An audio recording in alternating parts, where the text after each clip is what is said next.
Isa sa mga paraan ng pagpapadami o pagpapatubo ng halamang San Francisco or crotons ay sa pamamagitan ng cuttings.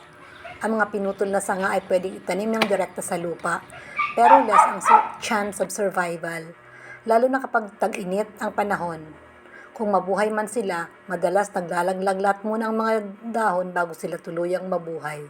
Merong isang paraan ng pagpapatubo na tinatawag na ICU propagation.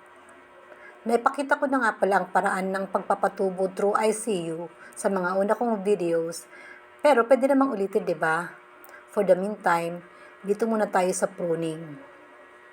Ito yung paraan ng pagpuputol ng mga sanga para magkaroon ng mga panibagong tubo at sanga.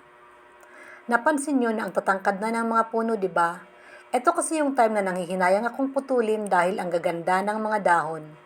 Pero mali, ang nangyari tuloy, ganyan sila. Ganyan ang mga itsura nila, ang tatangkad, ang lilit ng mga puno. Tuwid na tuwid at wala man lang sanga.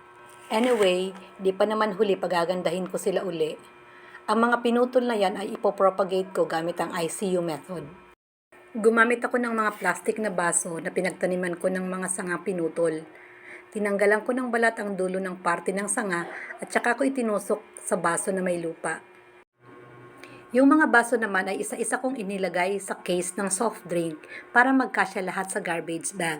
Diniligan ko ng tubig, yung katamtamang dami lang at hinayaan kong tumulo yung excess na tubig at saka ko ibinalot sa plastic. Ilinagay ko sila sa lugar na malilim at hinayaan ko silang nakabalot sa loob ng 1 buwan. Ang moist na mabubuo dahil sa pagkakabalot ay siya ring makakadilig kaya mananatiling presko hanggang sa sila ay magkaugat.